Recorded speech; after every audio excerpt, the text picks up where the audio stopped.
सब कैसे हो। मैं सुरेश सर भास्कर हिंदी प्राथमिक विद्यालय अम्बिवली पश्चिम से, और कक्षा तीसरी, विषय परिसर अध्ययन। जैसे कि बच्चों मैंने आप लोग को बताया था दिशाएं और मानचित्र के विषय में, ये पाठ जो है आपको चौथा पाठ पढ़ाया। चित्र भी देखे, दिशा सूचक जो यंत्र होता है वो भी मैंने आपको दिखाया। इसके बाद दिशाएं कैसे जानकारी प्राप्त करती हैं, दिशाओं का, मानचित्र का कैसे जानकारी प्राप्त करते हैं, मानचित्र कैसे पढ़ते हैं, पहचानते हैं, और अपने घर के परिसर में अगल बगल की दिशाओं की कैसे जानकारी प्राप्त कर सकते हैं, ये सारी चीज़ें मैंने आपको बताई। प्रश्न उत्तर जो स्वाध्याय के थे वो प्रश्न उत्तर भी आपको लिखाया, और उसका उत्तर किताब में कहाँ पे है, कैसे है, वो सारी चीज़ें मैंने आपको बताई। वैसे ही बच्चों आज हम अगला पाठ के विषय में जानकारी प्राप्त करेंगे।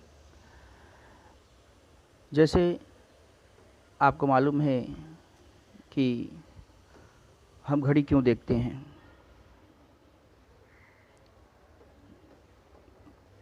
दिन दर्शिका अर्थात कैलेंडर जो होता है वो आप क्यों देखते हो, ये सारी चीज़ें का हम समय जानकारी देख लिए। घड़ी क्यों देखते हैं, समय बताने के लिए देखते हैं। और ये बताएंगे कि काल के 3 भाग होते हैं। काल यानी एक प्रकार समय है, और ये जो पाठ हम पढ़ने जा रहे हैं समय का बोध। बोध यानी जानकारी, जानकारी होना, समय की जानकारी। तो जैसे आप देख रहे हैं पेज नंबर 30 में पाठ 5 समय का बोध। बोध यानी जानकारी, समय के विषय में पढ़ना है। देखिए काल के 3 भाग होते हैं। अब काल के 3 भाग, काल यानी समय, काल के 3 भाग हैं। जो बीत गया उसे हम भूतकाल कहते हैं, और जो चल रहा है उसे वर्तमान काल कहेंगे, और जो आने वाला है वो भविष्य काल कहेंगे। यानी काल के 3 भाग कौन से हुए? भूतकाल, वर्तमान काल और भविष्य काल। भूतकाल यानी जो बीत चुका है, वर्तमान काल अर्थात जो चल रहा है, और भविष्य काल यानी जो आने वाला है, भविष्य में जो आने वाला है, भविष्य काल जो आने वाला है। जैसे बच्चों आज मान लीजिए सोमवार है, तो आज सोमवार है, तो आज जो शब्द है वो आज अर्थात कौन सा काल हुआ? जो चल रहा है। आज सोमवार यानी जो चल रहा है, तो उसे हम क्या कहेंगे? वर्तमान काल, और ये वर्तमान काल को दर्शाता है। दूसरा, जैसे कल मेरा जन्मदिन है, तो कल मेरा जन्मदिन है यानी मेरा जन्मदिन चल रहा है नहीं, मेरा जन्मदिन बीत चुका है वो भी नहीं, कल मेरा जन्मदिन है यानी आने वाला है जन्मदिन, तो उसे हम क्या कहेंगे बच्चों? भविष्य काल, यानी आने वाला है उसे भविष्य काल। तो इसमें कल शब्द जो है भविष्य काल को दर्शा रहा है, यानी आने वाले समय को बता रहा है। आगे जैसे दादी ने कल मुझे कहानी सुनाई थी, मतलब कहानी सुनाई थी, चल नहीं रहा है ना आने वाला है, सुनाई थी यानी बीत चुका है, तो उसे हम क्या कहेंगे? भूतकाल। यानी दादी ने कल मुझे कहानी सुनाई थी, इस वाक्य में प्रयुक्त शब्द जो है कल, यानी क्या दर्शाता है? कल, भूतकाल। अब देखिए बच्चों कि दादी ने कल मुझे कहानी सुनाई थी, इसमें भी कल है, और दूसरा कल मेरा जन्मदिन है, इसमें भी कल है, लेकिन दोनों कल में कितना अंतर है? एक जो कल है वो आने वाले समय को बोध कर रहा है अर्थात भविष्य काल को, और जो एक कल है वो बीता हुआ को संबोध कर रहा है, बोध कर रहा है, यानी भूतकाल। तो यहाँ कल का मतलब यहाँ पे इसकी जो क्रियाएं हैं उसके ऊपर अवलंबित होता है बच्चों। कल मेरा जन्मदिन है यानी ये है आने वाला है, तो ये भविष्य काल कल संबोधित कर रहा है। और यहाँ पे दादी ने कल मुझे कहानी सुनाई थी, तो ये जो क्रिया उसकी है वह भूतकाल को संबोधित कर रहा है, इसलिए कल यहाँ पे भूतकाल कहलाएगा।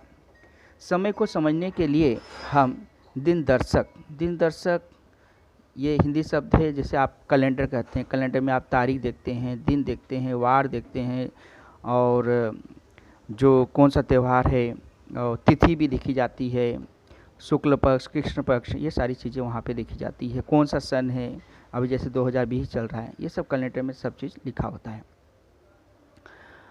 अब ये देखिए, समझने के लिए दिनदर्शिका अर्थात कैलेंडर या विद्यालय की समय सारणी। देखो टाइम टेबल होता है आपका कि कितने बजे आपको विद्यालय में आना है, पहला पीरियड, पहला जो पीरियड है उसमें कौन सा विषय आप पढ़ेंगे, उसका समय कब से कब होता है, सब एक निश्चित किया हो रहता है। जैसे साधनों का उपयोग जाता है, या जिसको आप समय सारणी कहते हैं, टाइम टेबल कहते हैं। अब यहाँ देखिए, आपके दाएं साइड में एक कैलेंडर बना हुआ है, जिससे दिनदर्शिका कहते हैं, दिनदर्शक है, इससे कैलेंडर बना हुआ है। तो हम दिनदर्शक का उपयोग किन कामों के लिए करते हैं? दिनदर्शक का उपयोग हम किस लिए करते हैं बताइए? जैसे हम तारीख देखना होता है, वार देखना होता है कि आज कौन सा वार है, त्यौहार देखना होता है, और इन सब चीज़ों के लिए हम दिनदर्शक कैलेंडर का उपयोग करते हैं। अब दिनदर्शक के पन्नों को तुम कब और क्यों बदलते हो? अभी देखिए, जैसे ये चल रहा है जनवरी 2014, तो अभी आपका ये चल रहा है अगस्त चल रहा है, 31 दिन का अगस्त है।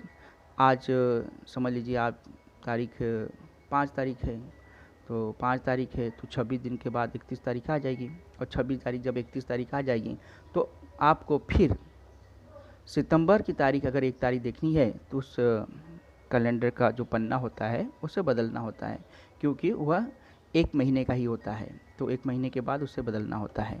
तो दिनदर्शक पन्ने को तुम कब और क्यों बदलते हो? दिनदर्शक पन्ने के मध्य हम 1 महीने के बाद बदल देते हैं। और क्यों बदलते हैं? क्योंकि अगली तारीख देखने के लिए, अगले महीने की अगली तारीख देखने के लिए हम बदलते हैं। दिनदर्शक की संख्याएँ हमें क्या बताती हैं? दिनदर्शक की संख्याएँ, जो दिनदर्शक होती है उसकी संख्या हमें क्या बताते हैं? तारीख बताती हैं कि आज कौन सी तारीख है।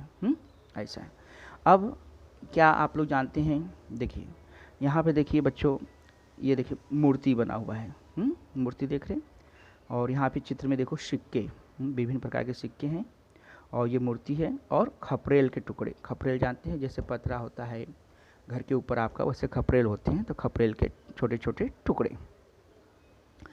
और इतिहास, इतिहास यानी बीता हुआ रहता है काल, उसमें समय।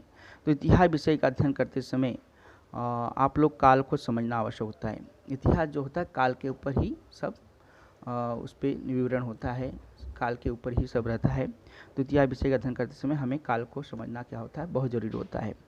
जैसे अब ये खपरेल का टुकड़ा है, ये कौन से समय का है, किस काल का है, वो समझना होता है। जैसे सिक्के हैं, तो ये सिक्के जैसे अभी ये सत्र के, मतलब ये साल के, या 10 साल पहले हैं, या 100 साल पहले के सिक्के हैं, वो काल को हमें समझना आवश्यक होता है। वैसे मूर्ति का भी है कि वो मूर्ति कौन से काल का है, कौन से समय का है, प्राचीन काल है, आधुनिक काल है, मध्यम काल है, ये सब चीज़ों आगे आप पढ़ोगे बच्चों। किसी स्थान पर इमारत की नींव खोदते समय, किसी स्थान पर यानी कोई जगह है, उस स्थान पर, स्थान यानी जगह, उस स्थान पर इमारत की आप जब नींव खोदते हो, मतलब उसको इमारत बनाने की नींव खोजा जाता है, तो समय कभी कभी हमें क्या होती है कि प्राचीन काल की, जब जैसे यहाँ पे कोई हमें इमारत बनाना है, घर बनाना है, कोई बनाना है, तो सबसे पहले उसको बेस मजबूत करने के लिए हम क्या करते हैं, उसको खोदते हैं चारों तरफ से, उसको नींव, और फिर हम वहाँ पे ज़मीन के नीचे थोड़ा खोद कर उसमें ईंटा उठा रख के, सीमेंट वगैरह भर के उसको मजबूत करके उसको नींव कहा जाता है। तो नींव बनाते समय उसमें हमें कभी कभी क्या होती है कि पुरानी पुरानी मूर्तियाँ मिलती हैं, पुरानी पुरानी मूर्तियाँ होती हैं। तो ये मूर्तियाँ क्या आपके घर के या किसी, ऐसा नहीं, वो मूर्तियाँ प्राचीन काल की होती हैं, जो कभी कभी समय के अनुसार वो उसी में ज़मीन में ही ढक जाती हैं। तो कभी कभी पुरानी मूर्तियाँ मिलती हैं, कभी सिक्के मिलते हैं, फिर खपरेल मिलते हैं, टुकड़े इत्यादि वस्तुएं हमें मिलती हैं। तो जो सिक्के मिलते हैं, खपरेल मिलते हैं, मूर्तियाँ मिलती हैं, तो ये मालूम रहता है कि ये किस सन की हैं, कैसी हैं, कितने साल पुरानी है। तो ये पता चलता है कि इतने साल पुरानी यहाँ कोई रहता था, जो ये सब चीज़ें हमें प्राप्त हुई हैं। ये वस्तुएं किस काल की हैं, इसका अध्ययन किया जाता है, देखा जाता है। ऐसे अध्ययन द्वारा उन वस्तुओं के काल की हमें जानकारी प्राप्त हो जाती है बच्चों। अब थोड़ा सोचिए आप, आज का समाचार पत्र, जैसे आज आप समाचार होते हैं न्यूज़पेपर, आपने जैसे आज की तारीख है वो तारीख का न्यूज़पेपर देखिए, तो ये जब दूसरे दिन क्या होगा, क्या आप वो न्यूज़पेपर पढ़ेंगे या वो समाचार पत्र पढ़ेंगे? नहीं। क्यों? क्योंकि आपको अगली समाचार पत्र मिलेगा, और वो जो समाचार पत्र जो आज का है वो कल आपका क्या हो जाएगा, बीता हुआ, मतलब पुराना हो जाता है। परंतु जब कोई बात याद नहीं आती है, जैसे कोई समाचार पत्र में लिखा है आज, और 10 दिन के बाद वो चीज़ के विषय में हमें जानकारी कभी बताया कि भाई 10 दिन के बाद ये घटना हुई क्या है, तो वो जानकारी हमें प्राप्त करने के लिए हम पुराना पंचांग, पुराना कैलेंडर, दिन दर्शक हम देखते हैं। नहीं आती तब हम फिर से पुराने समाचार पत्र को खोजते हैं, उनमें से अपेक्षित जानकारी प्राप्त करते हैं कि ये चीज़ें उसमें है कि नहीं है, तो ये बता सकते हैं कि ये घटना कब की है। तो इसलिए वो एक इतिहास जैसा, वो जो पुराना आपका समाचार पत्र होता है एक इतिहास का काम करता है बच्चों। अपेक्षित जानकारी प्राप्त करते हैं, अर्थात आज का समाचार पत्र कल इतिहास बनवा, देखिए यहाँ लिखा हुई है, अर्थात आज का जो समाचार पत्र है कल इतिहास बताने वाला महत्वपूर्ण साधन बन जाता है। तो बच्चों ये है। अब उसके बाद हम आएंगे पेज नंबर 31 पर। देखिए काल, अब काल का जो होता है मापन के लिए किन साधनों का अध्ययन करना पड़ता है? काल, काल यानी समय, समय को मापने के लिए हमें किस साधनों का उपयोग करना पड़ता है? काल, ये देखिए मैंने कहा था काल अर्थात समय, समय को समझने के लिए हम उनका क्या करते हैं, विभाजन करते हैं, मतलब बंटवारा करते हैं। अब कैसे बंटवारा करते हैं समय का? हम सेकंड में, मिनट में, घंटा में। अब देखिए बच्चों, सबसे घंटा यानी 60 मिनट के बाद फिर 1 मिनट का 60 सेकंड होते हैं, तो ऐसे मतलब हम उसको विभाजित करते हैं। फिर और किससे विभाजित करते हैं? दिन और रात में करते हैं। पक्ष, पक्ष क्या होता है बच्चों? जैसे 15 दिन का शुक्ल पक्ष होता है, 15 दिन का कृष्ण पक्ष होता है, शुक्ल पक्ष उजियारा, कृष्ण अंधियारा। तो ऐसे पक्ष में भी 1 महीने को हम मतलब बंटवारा कर देते हैं 15-15 दिन का। फिर उसके बाद महीना, जैसे महीना तो आप जानती हैं, जनवरी, फरवरी, मार्च, अप्रैल महीना ये, और वर्ष इस प्रकार करते हैं। ठीक है। तो घंटा 1 घंटे का, मिनट क्या हुआ 60 मिनट का 1 घंटा, और उसके बाद 60 सेकंड में 60 मिनट में ये मतलब 60 सेकंड चलेगा तो 1 मिनट होता है। और वैसे दिन रात भी 24-24 घंटे, मतलब 12-12 घंटे का दिन रात मिला के 24 घंटे का पूरा दिन हो जाता है रात। पक्ष में भी 15-15 दिन का हो गया, महीना 1 महीना हो गया 30 दिन। जी, सबसे पहले सबसे छोटा क्या है? सेकंड, उससे बड़ा मिनट, उससे बड़ा घंटा, उससे बड़ा दिन और रात, और ये दोनों, और उसके बाद पक्ष है, और पक्ष के बाद महीना, और महीना से सबसे बड़ा वर्ष। यानी इसको किस आर्डर में दिया गया? देखिए बढ़ते क्रम के आर्डर में, बढ़ते, जैसे संख्याएं आप गणित में पढ़े हो बढ़ते क्रम, वैसे ही बढ़ते क्रम में बताया गया है। इस रूप में हम काल का मापन कर सकते हैं। हाँ बच्चों, इस रूप में हम क्या कर सकते हैं? काल का मापन कर सकते हैं, समय का मापन कर सकते हैं, समय को जानकारी प्राप्त कर सकते हैं। घटिका यंत्र, अब घटिका यंत्र यहाँ देख लीजिए, घटिका यंत्र बना हुआ है। फिर उसके बाद रेत घड़ी, ये सब बहुत प्राचीन मतलब इतिहास। रेत घड़ी, घटिका यंत्र हो गया, घड़ी हो गई, और दिन दर्शक, मतलब घटिका यंत्र, रेत घड़ी और दिन दर्शक। अब पहले कैसे थे ये, जैसे आप घड़ी हाथ में पहनते वैसे नहीं, पहले इस तरह की रेत घड़ी थी। तो यहाँ पे जैसे बच्चों ये देखिए रेत नीचे गिर रहा है, हाँ धीरे धीरे करके गिर रहा है, तो ये एक समय होता है कि इतने समय में ये भरा हुआ जो रेत है इस डिब्बे में वो पूरा नीचे आ जाएगा। तो समझ लीजिए, जब ये पूरा समझ लीजिए 2 घंटे में आ जा रहा है। ठीक है, जब पूरा गिर गया तो समझो हम समझ जाएंगे कि भाई 2 घंटा हो गया। फिर इसको क्या करेंगे, फिर उसको उल्टा कर देंगे, तो ऊपर वाला भरा हुआ फिर नीचे नीचे गिरते जाएगा, तो वो फिर 2 घंटे में। ऐसे हम समय का पहले बहुत मतलब जानकारी प्राप्त करते थे। दिन दर्शक के बारे में आपको बता दिया है, ये काल मापने की सब इकाइयाँ हैं बच्चों। घटिका यंत्र के विषय में जानकारी यहाँ पे हो गई है। अब देखिए, आप लोग क्या जानते हैं कि 14वीं शताब्दी में यूरोप में रेत घड़ी का उपयोग होने लगा था। कौन सी शताब्दी में?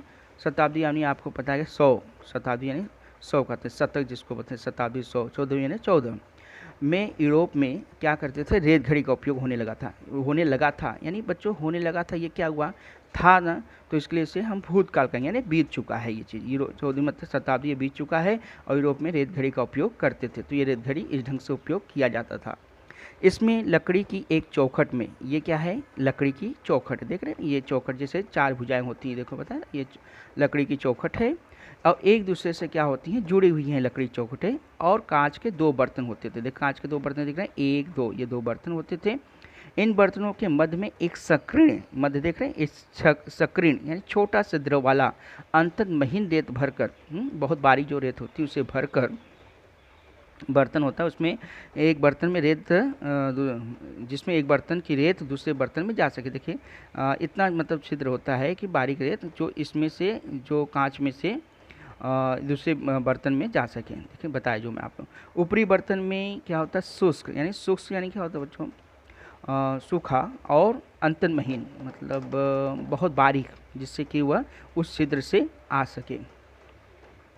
तो सबसे जिसमें एक बर्तन में रेत दूसरे बर्तन में जा सके। ऊपरी बर्तन में शुष्क एवं अंतन महीन रेत भरकर बर्तन के छिद्र को ऐसा रखा जाता था कि रेत नीचे वाले बर्तन में 1 घंटे में गिर जाए। जैसे मैंने यहाँ पे आपको 2 घंटा बताया, तो जैसे 2 घंटा बताए, तो यहाँ पे क्या बताया यूरोप में 1 घंटा, मतलब ये 1 घंटा, तो 1 घंटा बता रहे, मतलब ये जो बॉल होगा इसका छोटा जो कांच होगा छोटा होगा, अगर इसमें बड़ा कर देंगे तो ये 2 घंटे में भी ऐसा पूरा भर सकता है। तो रेत वाले बर्तन में 1 घंटे में गिर जाए। पूरी रेत निचले बर्तन में गिरने के बाद तुरंत घड़ी को क्या कर दिया जाता है, उल्टा कर दिया जाता है और फिर इस 1 घंटे के काल के समय मापन किया जाता है। ऐसे ये समय का पहले जानकारी बोध करते थे समय का। इस घड़ी का उपयोग भारत में भी किया जाता है था, यानी किया जाता था, तो ये बहुत प्राचीन था। लेकिन अब कैसे नए नए अभी हाथ में घड़ी आ गई है, अब आप मोबाइल में भी घड़ी देख सकते हो और विभिन्न प्रकार की घड़ियाँ अब आ गई हैं, तो अब उसमें ये सब रेत भरना ये सब काम नहीं करना पड़ता है, अब वो तुरंत आप देख सकते हो। अब आगे देखिए, अब आप खुद पहचानिए कि भूत, ये देखिए यहाँ पे करके देखो, तो यहाँ पे आपको कैसे, आपने बचपन में आप कैसे दिखते थे, अब आप कैसे दिख रहे, और एक अनुमान लगाना है कि 20 साल बाद आप कैसे दिखोगे। तो इस सब चीज़ों के बारे में मैं आपको कल बताऊँगा बच्चों, जानकारी दूँगा, ठीक है। और तब तक आप इस पाठ को पूरा अच्छे से पढ़ेंगे, समझेंगे, और अपने घर में कैलेंडर है दिन दर्शक, उसे देखिए। अगर आपके घर पे कोई पुराने सिक्के हैं उसे देखिए, उसमें देखिए तारीख लिखा होता, सन लिखा रहता, कौन से सन के हैं। पुरानी मूर्तियाँ होंगी उसे देखिए, खपरेल टुकड़े कोई ऐसे चीज़ होंगे वो देखिए। तो ये सब देखिए, इससे पाठ पढ़िए, और फिर आगे का जो है समय के बोध यानी समय के बारे में जानकारी जो है आगे का हम कल इसके बारे में पढ़ेंगे। ओके बच्चों, बाय बाय, थैंक यू।